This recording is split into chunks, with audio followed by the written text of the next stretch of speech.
천천히 간다가 아니죠. 사다리 다 알고 있는 거예요. 두 번째 나올 게 양도세하고 보유세 부분을 전면 개편은 아니어도 손을 볼 가능성이 많아요. 그러니까 종부세도 지금 사실은 가산될 이럴 가능성이 높죠. 지금 뭐 집값 수준 뭐 어느 분은 이미 많이 올랐다 이러시고 또 어느 분은 뭐 본격적인 상승은 아직 아니다 이렇게 말씀을 하시는 분도 계세요. 지금 집값 수준 어느 정도라고 보세요? 네, 보는 사람마다 뭐 견해가 다르다 할 수도 있겠지만 경제학적 관점에서는 어렵지가 않아요. 우선 두 가지 지표가 있거든요. 하나는 부동산 경기 사이클을 늘 봐야 돼요. 이게 긴 흐름을 보지 않고 지금 우리 동네만 바라보면 이건 정말 좁은 얘기죠. 우물안 개구리가 되는 것이죠. 그리고 지역별로 달라요. 강남 같은 경우 강남과 마용성, 그리고 저는 여의도 목동 얘기를 좀 많이 하는데 여기에 이제 과천과 분당 이런 지역은 중강남이에요.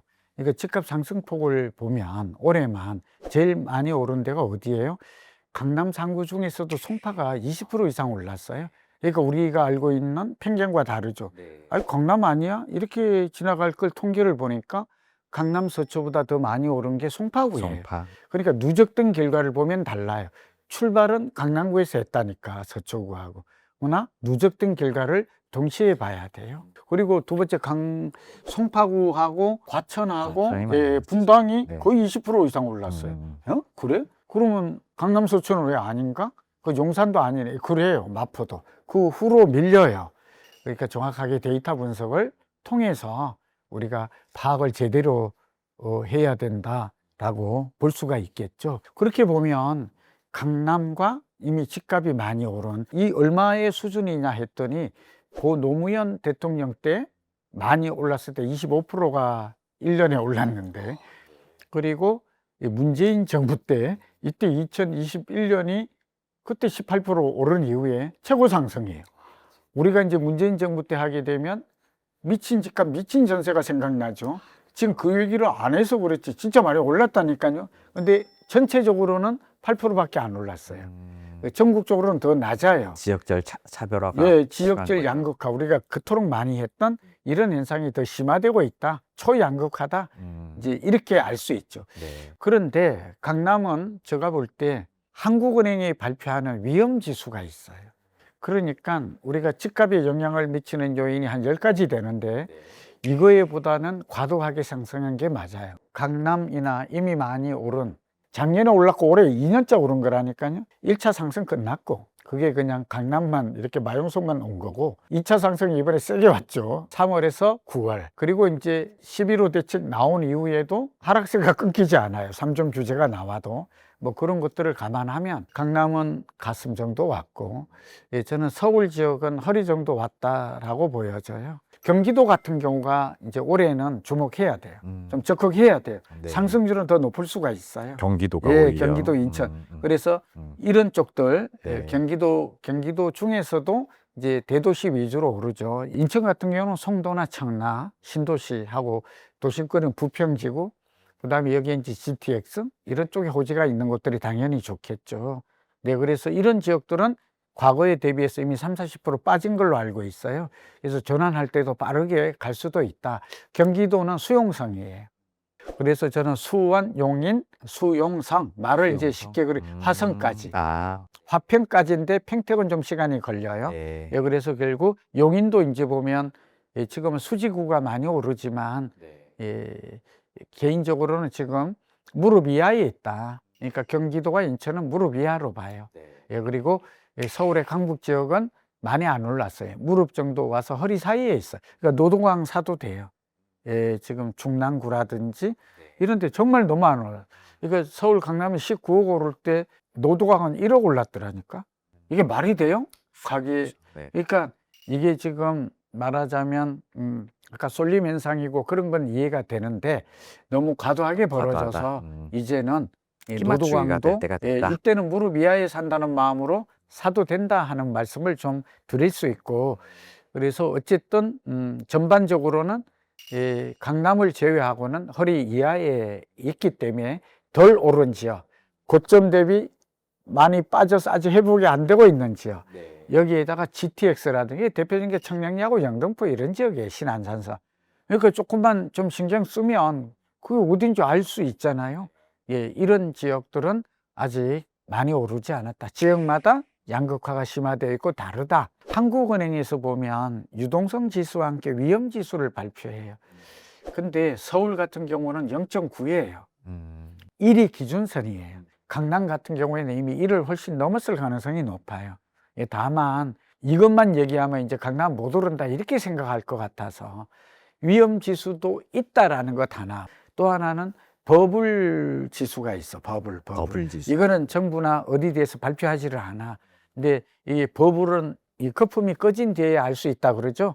근데 버블을 보면 이 강남은 아직은 가슴에 있기 때문에 버블이 쌀 단계는 아닌데 그래도 여기서 좀 더 올라가면 머리 꼭지까지 가면 이상 그게 이제 올해가 될 것 같아. 그러면 상당한 이제 거품의 특징이 뭐예요? 예, 집값이 많이 오르면 거품이 쌓인다. 거품 축적. 거품이 축적되면 그 다음 나타나는 현상 빠진다. 터진다. 예, 그럴 수 있어요. 근데 예, 거품은 어느 선에서 터지는지는 모르죠. 그래서 갈 때까지 가보자 뭐 이런 얘기도 하잖아요. 예, 그런데 그런 일이 안 벌어지기를 바라죠. 그게 벌어진다면 그게 제가 볼 때 2026, 2027, 2028에서 9년이 될 가능성이 많아요. 그거는 입주 물량을 분석했더니 2027년 이후에 급격하게 감소해요. 말하자면 인허가를 하면 4, 5년 후, 착공을 하면 3, 4년 후 2026년까지 줄어들어. 그럼 3년을 더 하면 2029야 돼야 늘어나기 빨라야 시작한다. 입주할 거라는 얘기잖아요. 네. 예, 그런 면에서 제가 볼 때는 2029년이 가장 집값이 휘날래 고점을 이대로 간다면 뭐 그럴 아직. 가능성은 있고 아직 3, 4년 오르고 나서 더 오르고 나서 네, 사이클로 봐도 버블이- 3, 4년은 오를 확률이 70%예요. 예, 우리나라가 망하지만 않으면 환율이나 뭐 제2의 IMF나 서브프라임 모기지 글로벌 금융 위기만 없다면 공급이 부족한 서울은 특히 그러하다고 말할 수 있습니다.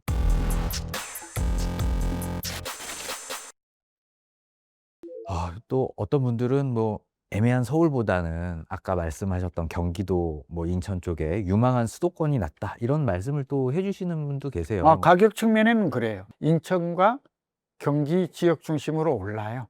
시흥이나 의왕이나 그러니까 말하자면 분당이 올랐다 그러면 평촌이 올라요. 그러니까 평촌을 바라봐야 돼요. 자꾸 분당 이거 내리면 산다 이거 내리지 않아요.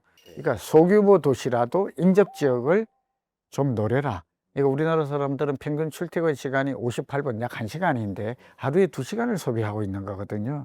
이제 중소도시라도 서울과의 출퇴근이 단축되는 것, 그 다음에 가격 대비 많이 빠진 곳, 안산도 있고 그런 지역들은 좀 눈여겨 보는 게, 그러니까 경기 인천 지역 중에서도 앞으로 교통망이 확장된다든지 이제 화성 동탄도 많이 올랐잖아요.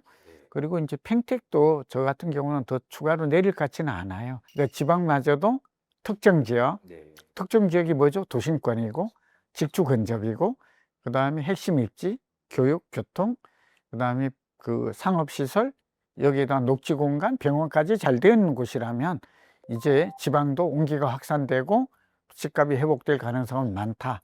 그러니까 올해가 내 집 마련 적기다. 네, 알겠습니다. 자, 그럼 뭐 일단 다주택자 양도세 지금 유예가 이제 2026년 5월까지잖아요. 네. 요게 어떻게 중과 유예를 한 번 더 할 것 같으세요? 아니면 뭐 다주택자를 지금 굉장히 압박을 계속 여전히 하고 있으니까 네. 좀 어떻게 될 것 같으세요? 그렇죠. 양도세 같은 경우에는 제가 볼 때 유예가 이제 만료가 될 것 같습니다. 유예를 할 리가 없어요. 연장을 할 리가 없어요. 그렇게 되면 이제 그 양도소득세는, 그래서 저는 다주택자들 보고는 팔 사람들은 다주택자는 이제 다운사이징 해라. 내년 5월 9일 이전에, 이것도 계약이 아니에요. 잔금까지 다 치르는 잔금 지불일이거든요. 그러니까 네. 결국은 팔 수 있는 기간은 3, 4월이 된다는 거예요. 대개 보면 한 2달 정도 매매가 걸리거든요. 그러니까 이걸 생각해서 처분하는 게 맞다. 아니면 증여하거나 정아까우면 증여세 하는 게 나아요. 지금 양도세 중과맞을래, 증여세 할래. 정예는 조금 한 30%에 절세할 수 있는 포인트가 있거든요. 그건 뭐 다 나와 있으니까 그렇게 했으면 좋겠고, 또 이게 우리 궁금한 사항이 6월 1일 날이 종부세, 보유세 내는 날이에요. 이거 같이 맞물려 있어요. 그러니까 종부세도 지금 사실은 가산될 이럴 가능성이 높죠. 근데 이번에 양도소득세를 이제 유예를 종료하고, 그런과 동시에 쓸 수 있는 카드가 보유세를 좀 높일 가능성이 있어요. 그럼 양쪽이 다 높아져요. 어떤 사람들은 양도소득세를 좀 낮추고 보유세를 강화. 저도 그런 주의자인데, 근데 지금 정부나 좀 부동산 시장이 과열된 걸 보면 양도소득세를 낮추기는 쉽지 않아 보여요. 그러나 고가주택, 다주택자는 좀 사실은 고통스러운 시간이 과거의 두 정부 때 올 수 있다. 그리고 특히 노인분들 같은 경우에는 종부세를 내기도 쉽지 않죠. 물론 연납제도가 있긴 해요. 그러면 저는 이제 집값이 많이 올랐다고 싶은 사람들은, 앞으로 뭐 집값이 오를 확률이 높다고 말했지만 어떻게 될지는 또 사람이 어떻게 알겠어요? 그런 분들은 포트폴리오를 좀 재구성하는 그런 것도 하나의 방법이 될 수 있다는 말씀을 드립니다. 네, 감사합니다. 전세 가격 상승률이 최근에 서울시에 6배 이상 올라요. 전세가 오른다는 것은 의미하는 바가 집값 오를 수 있다. 그 예고하는 선행 지표라고. 근데 그게 오래 오를 것 같아요. 가장 먼저 오르는 게 땅이에요. 땅이 오르고, 부가 오르고, 창동과 가까운 그 지역이 오르고.